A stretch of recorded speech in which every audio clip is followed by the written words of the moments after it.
Swastiastu. Halo, selamat datang di Triple B, Bincang, Bidan. Senang sekali hari ini adalah episode keempat. Kalau episode 1-3 kita menginterview beberapa mahasiswa, baik itu yang semester 1 dan kakak-kakak tingkatnya. Dan hari ini sangat spesial karena saya akan menginterview seorang kaprodinya langsung, ketua program studi untuk sarjana terapan dan profesi bidan. Ya, kita perkenalkan, beliau adalah Ibu Armini. Selamat datang Ibu di acara BBB atau Triple B. Ini adalah podcast untuk yang diselenggarakan oleh jurusan kebidanan, oleh kita dan untuk kita ya. Gitu. Baik, kita wawancara langsung dengan Ibu kaprodinya ya. Halo Bu. Halo Bu Eka. Ya. Perkenalkan Bu. Dirinya Ibu? Iya. Ibu Eka udah tahu kan ya? Beliau adalah Ibu Armini. Baik, ya pemirsa semua, saya Ibu Armini ya. Nama lengkap saya mungkin nanti ada ya di bagian bawah akan disampaikan. Jadi saat ini dari tahun 2019 dipercayakan menjabat sebagai Ketua Program Studi Sarjana Terapan Kebidanan Profesi Bidan. Ya. Seperti itu Bu Eka ya. Ibu cerita dong, kapan nih mulainya di Poltekkes? Mulai bekerja gitu maksudnya Bu Eka. Baik, untuk bekerjanya saya diangkat tahun 2002. 2002 ya, sudah 2002 sudah CPNS di sini. 20 tahun ya? Bener ya Bu ya? Iya, 20 tahun yang lalu. Iya, betul. Tapi masih cantik, masih fresh, masih kelihatan muda sekali loh Bu Armini. Iya, Bu Eka juga. Oke. Bu Armini seneng gak sih jadi dosen untuk adik-adik kebidanan di sini? Wih, seneng banget ya. Saya seneng bergaul dengan anak-anak muda sih ya, karena jadi tetap fresh. Iya, jadi tetap fresh ya. Jadi setiap tahun kita dapat mahasiswa baru nih. Jadi yang anak-anak lulusan SMA kita bergaul lagi setiap tahun dengan anak-anak baru yang lulusan SMA. Jadi kita terasa terus muda ya, terus muda. Iya. Di samping itu kita juga selain mendidik anak-anak yang baru lulus dari SMA, kita juga mendidik ibu-ibu yang sudah senior, sudah sebagai seorang bidan. Nah, di situ kita bisa lebih banyak menggali pengalaman beliau selama berpraktek sebagai seorang bidan. Ya, selain sebagai mahasiswa, tapi yang mahasiswa senior kita ini juga memberikan pengalaman. Jadi kayak transfer pengalaman ya. Betul. Mungkin yang kita tidak dapatkan karena kita tidak sebagai praktisi ya Bu ya. Iya, betul Ibu. Ya. Dan ibu-ibu yang senior itu mendapatkan pengetahuan yang update dari kampus kita. Iya, betul. Ya. Ibu boleh cerita nggak sih sejak kapan ada sarjana terapan? Sarjana Terapan Kebidanan itu kan sudah berdiri dari tahun 2011 ya Bu Eka ya.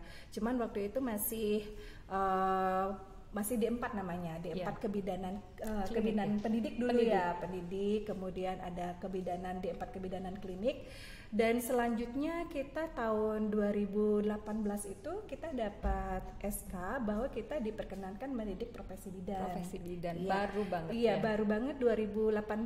Nah, dari D4 itu kita didik menjadi seorang profesi. Dan saat itu juga kita berubah nama, bukan D4 lagi, kita jadi Sarjana Terapan Kebidanan. Sarjana Terapan Kebidanan ya, catat tolong ya.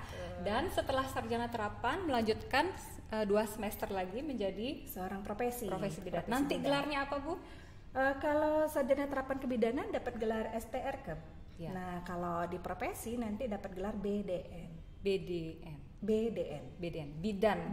Itu di depan atau di belakang? Di belakang, Bu. Di belakang. Jadi contohnya nih kayak saya nih, Gusti Ayu Eka Utarini STRK BDN gitu. Ayo, siapa yang tertarik untuk bisa join dengan kita di kampus kita sebagai sarjana terapan plus profesi bidan? Nanti tahun depan ya, karena tahun ini sudah tutup untuk penerimaan mahasiswa baru. Mungkin Bu Eka teman-teman di luar sana masih pada bingung ya, sarjana terapan kebidanan sama nggak sih dengan sarjana kebidanan gitu ya? Dan di sini saya tegaskan bahwa sarjana terapan kebidanan setara Bu Eka dengan sarjana kebidanan. Hanya saja sarjana kebidanan itu alurnya akademisi. Kalau sarjana terapan kebidanan alurnya vokasi. Jadi sama-sama punya kelebihan dan punya kekurangan masing-masing. Gitu. Tapi nanti setara ya karena sama-sama sarjana. Karena ya setara dari tingkat kederajatan ya setara seperti itu. Ya. saya nih dengar-dengar Bu Armi ini adalah seorang fasilitator atau konselor ASI. Boleh dong cerita Bu, apa sih konselor ASI? Ya, konselor ASI itu Bu Eka, bahwa seseorang itu mampu memberikan informasi atau edukasi yang positif kepada seluruh masyarakat ya, setiap lapisan terkait dengan ASI. Eksklusif terutama ya Bu. Eksklusif. Ya, betul. Jadi Ibu sebagai konselornya datang ke masyarakat atau Ibu yang mengundang masyarakat? Nah, kalau konselor itu sendiri yang sebagai praktisi sebenarnya bisa datang ke masyarakat atau masyarakat mencari kita ketika mengalami masalah-masalah terkait ASI, baik itu pemberiannya, kemudian ketika si ibu mulai kerja butuh bimbingan bagaimana melanjutkan ASI eksklusif. Nah, disitulah peran konselor ASI memberikan edukasi atau hal-hal di seputar bagaimana seorang ibu mampu memberikan ASI eksklusif kepada bayinya dan lanjut untuk memberikan ASI sampai minimal 2 tahun. Oke. Selama ini yang Ibu kerjakan, Ibu melatih ibu-ibu atau melatih kader-kader?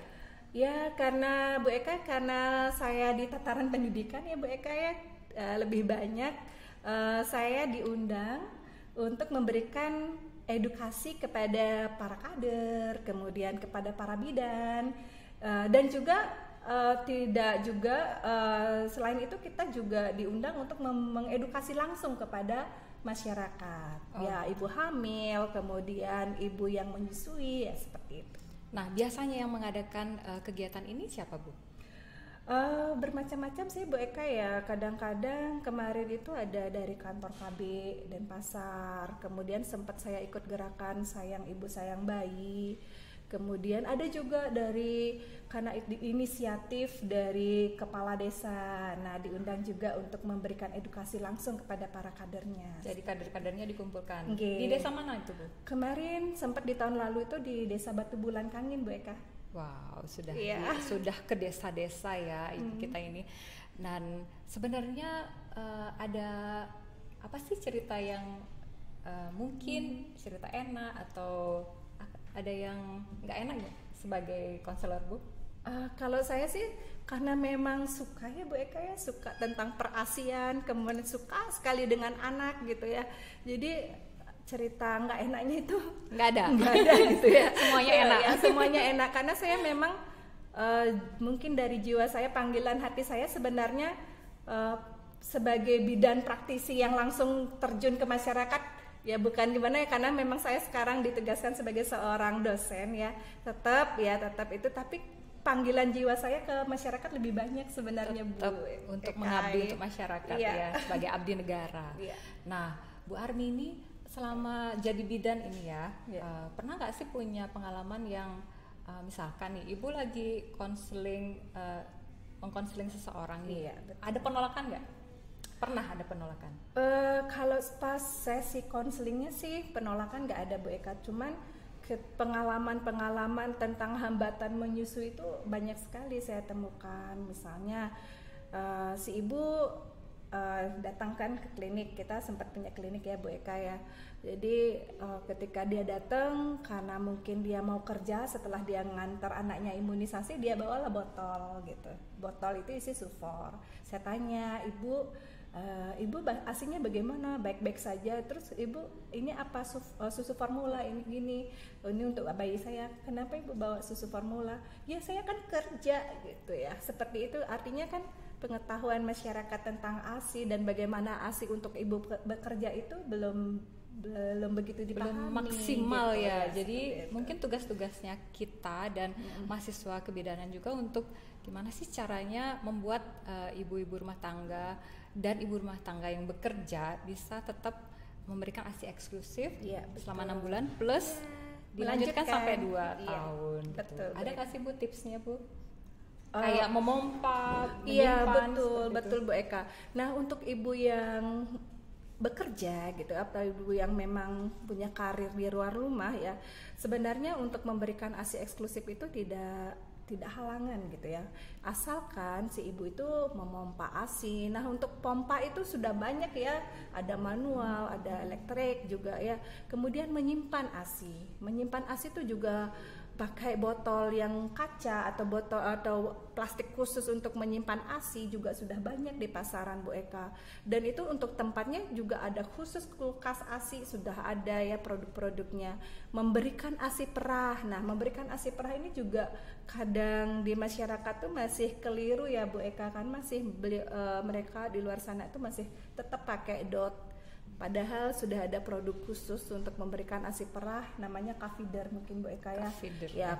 Kafider diberikan supaya si bayi tidak bingung puting gitu. Dan di samping itu juga ada aspek estetika yang dirugikan ketika kita menggunakan DOT seperti itu. Jadi rahangnya ya Bu ya. Iya, rahangnya bisa tambah maju dan giginya tidak beraturan atau giginya keropos. Seperti itu. Ya. Wow, luar biasa. Ya, ini kayaknya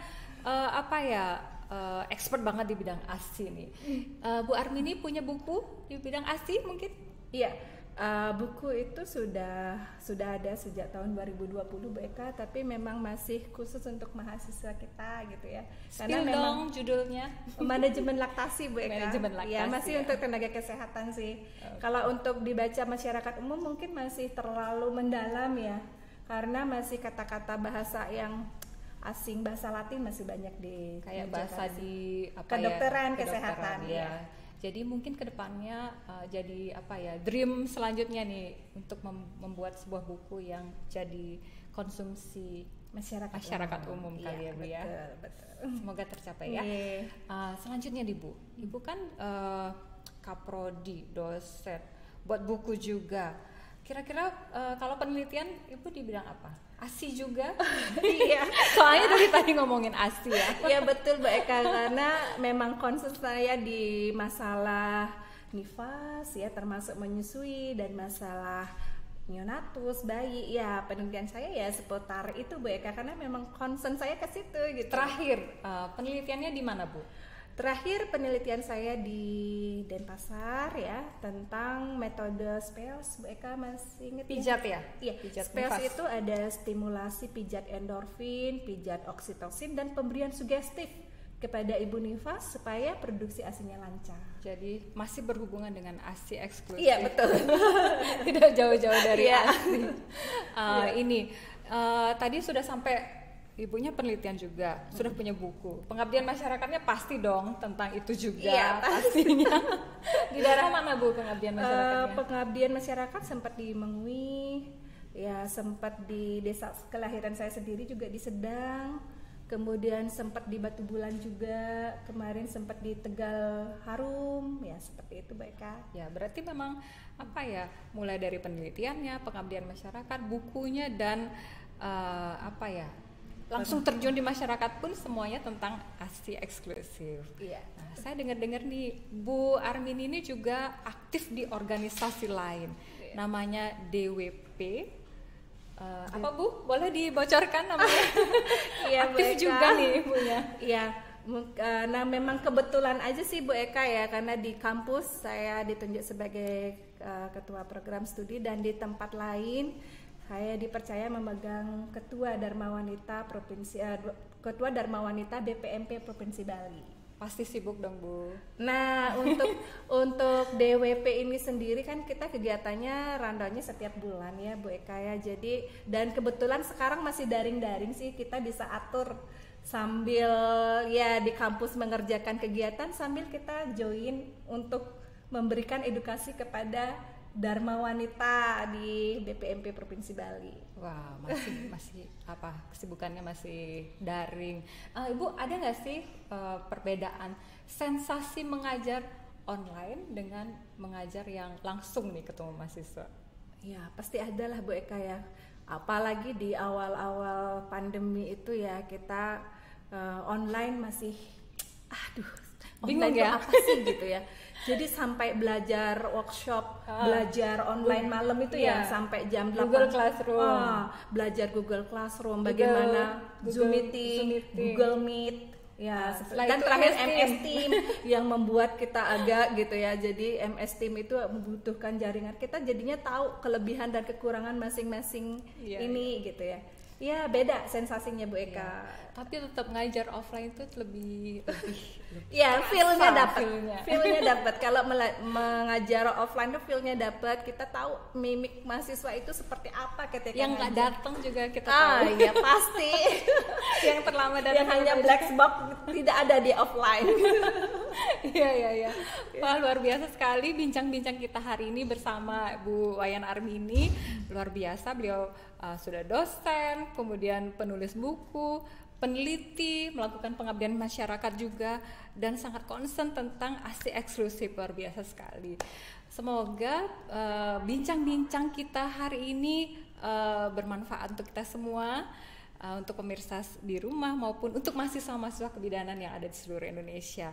Dan apabila yang ingin kuliah di Poltekkes Kemenkes Denpasar, segera ya, tahun depan kita tunggu di Poltekkes Kemenkes Denpasar. Biasanya sudah mulai di bulan Maret. Iya, betul. Oke, Ibu ada hal-hal yang ingin disampaikan sebelum kita tutup? Hal-hal untuk mahasiswa gitu Iya, ya. boleh. Oke, untuk mahasiswa mungkin saya pesankan jalankan segala aktivitas dengan sepenuh hati gitu ya, supaya apa yang kita cita-citakan, apa yang kita harapkan bisa terwujud, dan tentunya tetap berdoa. Ya, Oke, terima kasih Bu Armini sudah simpang di Triple B kita. Bincang-bincang bidan. Terima kasih.